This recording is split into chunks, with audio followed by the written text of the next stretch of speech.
Bien, donc dernière partie de ce document, enfin la partie grand 3 en tout cas.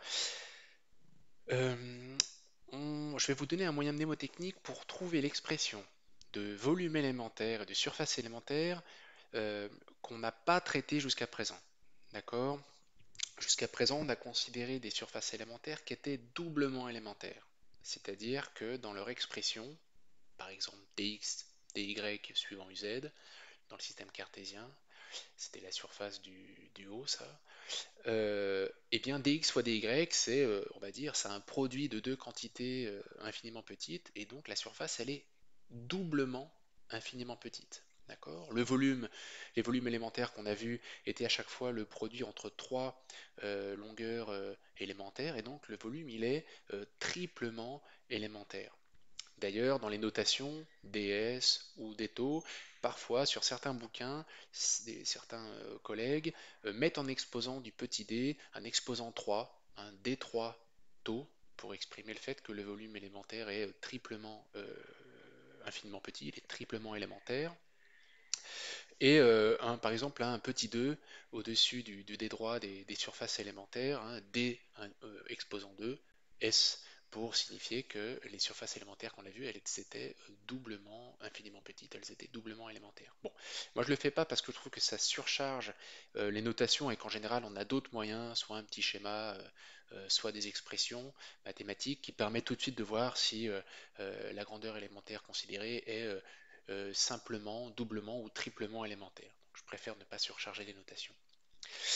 Euh, mais par exemple, on va rencontrer assez souvent, c'est le cas par exemple ici de cette figure que vous avez à droite là, vous avez un anneau hachuré. Ah, bon, vous avez d'autres traits, mais ne regardez que l'anneau hachuré.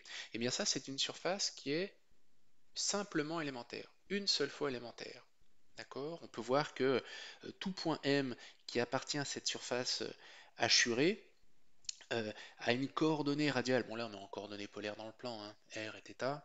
Donc, la coordonnée radiale des points M euh, qui sont dans cette surface hachurée, la coordonnée radiale elle est comprise entre R et R plus dr. Donc, on voit qu'il y a un intervalle de largeur dr, un intervalle infiniment petit. Donc, la coordonnée radiale, ne peut varier dans cette figure géométrique que de dr, donc que d'un infiniment petit.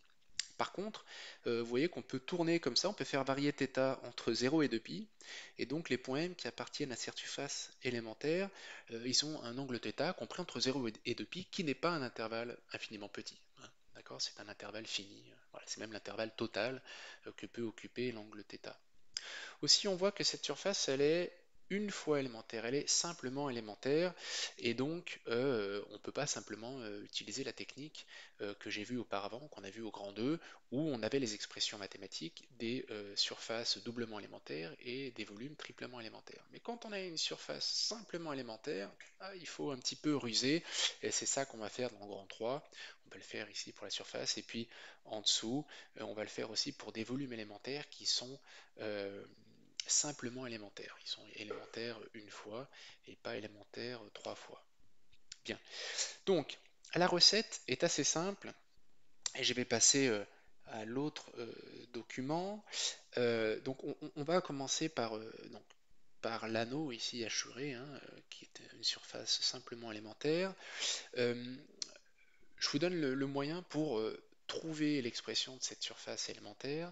Euh, c'est pas une démonstration, c'est une recette, et ensuite je vous fais la démonstration. Dans un premier temps, je veux que vous vous focalisiez sur la recette parce qu'on ne vous demandera jamais la démonstration. Donc, on voit que cet anneau est formé, on va dire, à partir d'un cercle. Donc le cercle intérieur, je le dessine ici en rouge, d'accord? Voilà. On voit que c'est ce cercle intérieur là qui permet de construire l'anneau, d'accord? Donc ce cercle de rayon petit r, et on lui ajoute une épaisseur dr. D'accord? C'est une façon de voir les choses. Eh bien, le moyen mnémotechnique, c'est de dire que la surface élémentaire hachurée, eh bien, c'est la taille de la figure géométrique euh, à partir de laquelle on a construit l'anneau, donc la taille du cercle intérieur, c'est-à-dire la taille d'un cercle, c'est le périmètre, donc 2πr, fois l'épaisseur qu'on a donnée à ce cercle pour former l'anneau. Et l'épaisseur, c'est dr. D'accord? Vous voyez, cette recette est assez simple et on tombe sur la bonne expression. La surface élémentaire, c'est finalement la taille du cercle. Euh, euh, donc en fait, cet anneau, il faut vraiment voir ça comme un cercle intérieur de rayon petit r à qui on a donné une épaisseur dr. La taille du cercle intérieur, c'est le périmètre, c'est 2πr, fois l'épaisseur dr, ça nous donne la surface élémentaire. Alors la démonstration, je peux vous la faire, on peut le faire de deux manières. Je prends le disque, le disque extérieur qui est de surface euh, donc pi fois son rayon au carré, et le rayon c'est r plus dr. Voilà. Et l'anneau c'est moins l'aire du disque intérieur de rayon petit r. Donc moins, voilà, on fait comme ça. Puis là je fais un développement limité au premier ordre de ce terme ici. Donc je sors le petit r, j'ai pi r carré ici, je me retrouve avec du 1 plus dr sur r au carré. Voilà, je fais les étapes. Et puis ici, clairement, j'ai un infiniment petit, d'accord, c'est un epsilon en maths, et je fais un développement limité, vous savez, de la formule type 1 plus epsilon puissance alpha. Je fais ça au premier ordre, ça fait 1 plus alpha epsilon. Allons-y. Et donc ici, ça me donne 1 plus 2 fois dr sur r moins pi r carré. Ok? Donc ce terme-là et ce terme-là se simplifient et je développe, je trouve 2dr fois pi r carré, mais il y a un r en bas, et ça me donne donc 2 pi r dr. D'accord? Évidemment, on trouve le même résultat que la recette que je vous ai donnée ci-dessus. Eh bien, cette recette, elle fonctionne aussi pour des volumes simplement élémentaires et qui ont été engendrés par une surface à laquelle on a donné une petite épaisseur. Donc, on regarde ici euh, la figure, la deuxième figure. Donc ça, il faut vraiment voir ça comme une coquille sphérique, hein. Donc on a une sphère intérieure à laquelle on a donné une petite épaisseur pour former une coquille sphérique. On pourrait imaginer que c'est la coquille d'un œuf, par exemple, et la coquille a une épaisseur dr. D'accord? Donc ici, euh, on a le centre de la sphère, on a la sphère intérieure de rayon petit r, et on a la sphère extérieure de rayon r plus dr. Bon, là, c'est assez facile de se convaincre qu'on a un volume simplement élémentaire, puisqu'il n'y a que la coordonnée radiale euh, qui, à l'intérieur de ce volume élémentaire, euh, varie dans un intervalle très petit, entre r et r plus dr, parce que pour θ et phi, alors θ varie entre 0 et pi, c'est toute la place qui lui est autorisée, et phi varie entre 0 ou 2 pi, ou moins pi pi, comme vous voulez. Hein, je vous rappelle qu'en coordonnées sphériques, c'est phi qui parcourt un intervalle de 2 pi, et θ ne parcourt qu'un intervalle de pi, hein, de pi tout court. Si vous faites 2 pi pour les deux, vous passez deux fois au même endroit, ça va pas. Bref, donc ici, la recette est la même. Le volume élémentaire de la coquille, ça va être la taille de la figure géométrique qui a permis de fabriquer la coquille en lui donnant une épaisseur. Donc on a cette coquille, c'est une sphère intérieure de rayon R à laquelle c'est une sphère, j'entends une surface sphérique de rayon R à laquelle on a donné une petite épaisseur dr.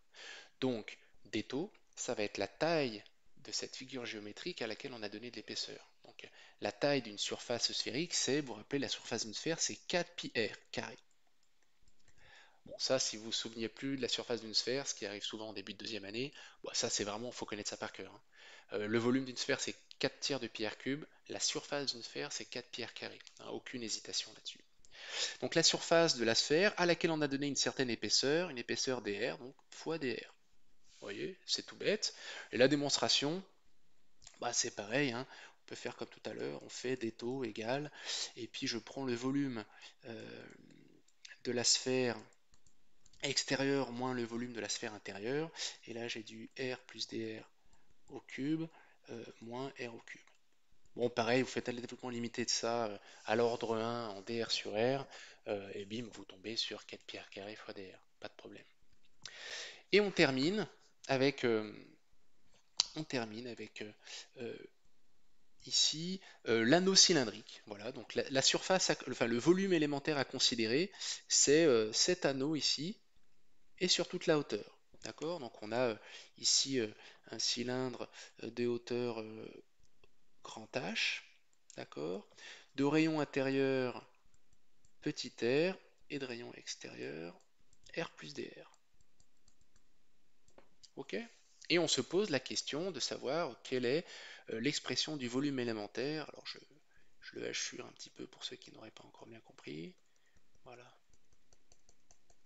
C'est ce volume élémentaire-là dont on veut l'expression. Et là, on va appliquer la même méthode que ce que je viens de vous donner. Il est clair que ce volume, cet anneau cylindrique, est formé à partir de la surface latérale de du cylindre intérieur, d'accord? La surface latérale du cylindre intérieur à laquelle on a donné une petite épaisseur dr, d'accord? Clairement, on a la figure qui permet d'engendrer le volume élémentaire, c'est cette surface, hein, c'est une surface latérale du cylindre, ici, intérieur, à laquelle on a donné une épaisseur infinitésimale dr. Ok? Donc la méthode est la même. J'écris d'étau, la taille de la surface à laquelle on a donné une certaine épaisseur dr. Donc cette surface, c'est la surface latérale du cylindre. Alors, je rappelle que la surface latérale du cylindre, c'est comme si on empilait des cercles. Donc c'est le périmètre du cercle fois h. Donc 2pi r h, ça c'est la surface latérale du cylindre. Alors, bon, pour vous rappeler de la formule, c'est on fait comme si on empilait des périmètres, hein, on empile h fois, si vous voulez, des périmètres de pierre. Et on ajoute dr, l'épaisseur qu'on a ajouté à cette surface cylindrique pour former l'anneau cylindrique. D'accord? Voilà. Voilà, de la même façon, comment on démontre ça? On fait la différence entre le volume du cylindre extérieur et le volume du cylindre intérieur. Et je vous rappelle que le volume d'un cylindre, c'est, je l'écris là sur le côté, euh, j'écris ça ici, voilà, je sais pas, volume d'un cylindre, c'est comme si on empilait des disques, donc c'est pi r carré fois h. D'accord? Bon, ça c'est un détail, on n'a pas besoin ici. Ok, donc ça, il est hors de question de faire les démonstrations de des formules. Vous utilisez le moyen mnémotechnique que je viens de mentionner.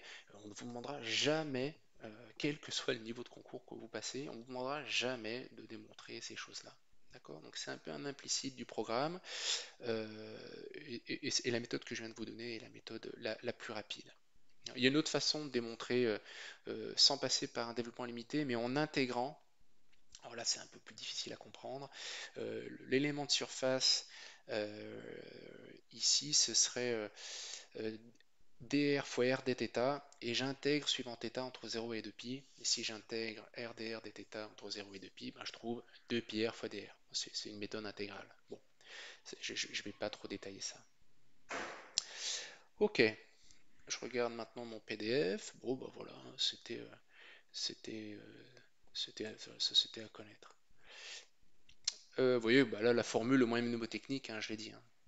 On multiplie un périmètre par une épaisseur élémentaire pour trouver une surface simplement élémentaire.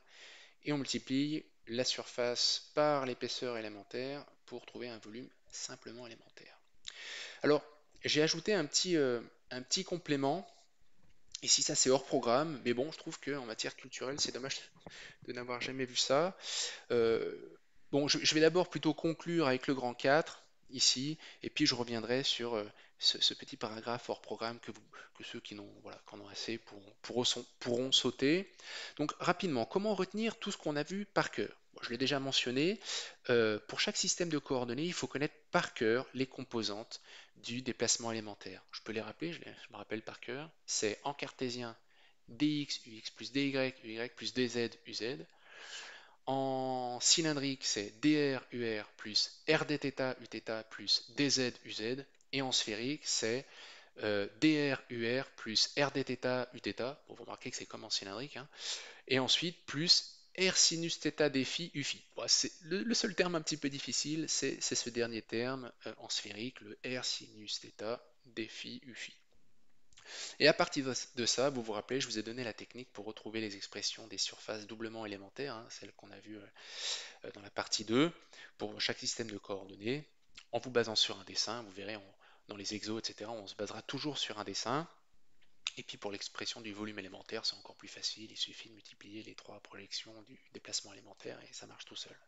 Voilà, donc ça vraiment, on le fait avant la rentrée, ça doit être acquis.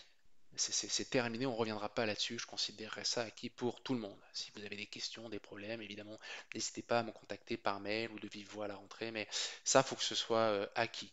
Ça, c'est fait, c'est terminé. Ça doit, pour vous, être à partir d'aujourd'hui quelque chose de facile ou voilà, en acquisition de facilité. Il faut que très rapidement ça soit facile.